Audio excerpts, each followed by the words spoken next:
A 7V in 1918. The A7V was Germany's first and only mass-produced tank developed during World War I. With its cumbersome, angular, and massive appearance, it was almost like a moving armored fortress. It carried a crew of 18 and was equipped with machine guns and a cannon. However, due to its heavy build and mechanical issues, it achieved limited success on the front lines. The A7V did not change the course of the war, but was Germany's first step towards an armored warfare concept. This tank symbolizes the birth of modern German armored power.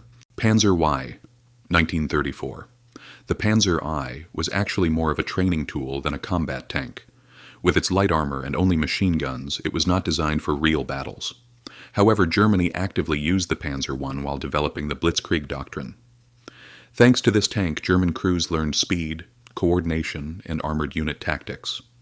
Despite its weakness, the Panzer I was a quiet teacher that laid the foundation for modern German tank warfare.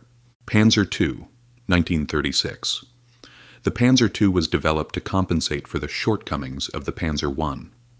With its more powerful gun and increased mobility, it played a significant role in early war battles. It was effective in the rapid advance of the German army during the campaigns in Poland and France. However, as the war progressed, its armor proved inadequate. The Panzer II was a temporary but critical transitional tank representing the speed of Blitzkrieg.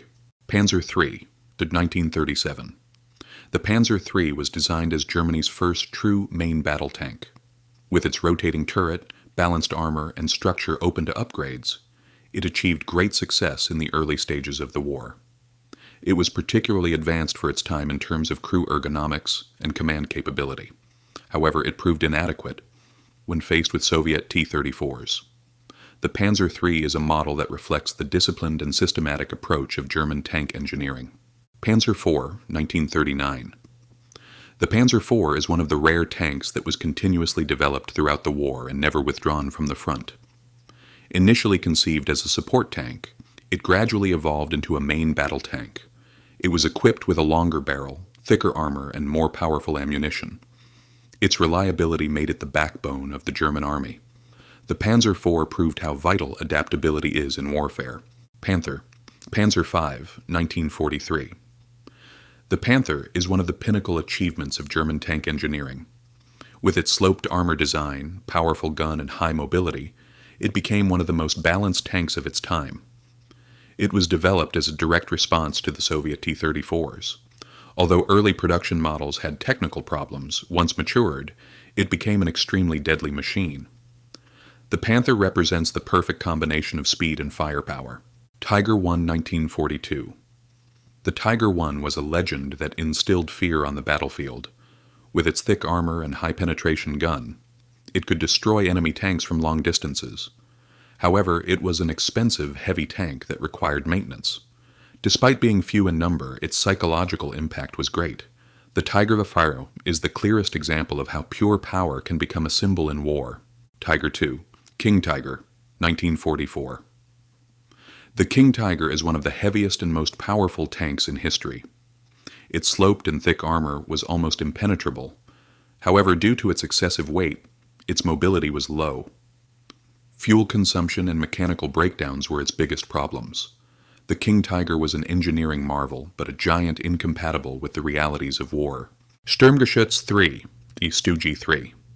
The Stuggy III, with its turretless design and low profile, was an extremely effective tank destroyer. Thanks to its cheap production and high accuracy, it became the most produced armored vehicle of the German army. It was deadly and defensive in ambush battles. The Stug-3 was a war machine that was unassuming but highly functional. Leopard 1, 1965. The Leopard 1 was designed during the Cold War with the philosophy of speed over armor. Under the threat of nuclear war, mobility was prioritized. With its reliable engine and accurate gun, it became one of NATO's important tanks. The Leopard 1 is the starting point of modern German tank doctrine. Leopard 2, 1979, present. The Leopard 2 is one of the world's best main battle tanks still in active use today. It stands out with its powerful engine, advanced armor, and highly accurate firing systems. It has been preferred by many countries. The Leopard 2 is the pinnacle of German engineering on the modern battlefield. Leopard 2, A7/2A8, the most up-to-date versions of the Leopard 2 meet all the needs of modern warfare. They are optimized for urban combat, night operations, and digital warfare systems. With active protection systems and advanced sensors, they are ready for the wars of the future. The Leopard 2A7 and 2A8 are living representatives of the German tank tradition.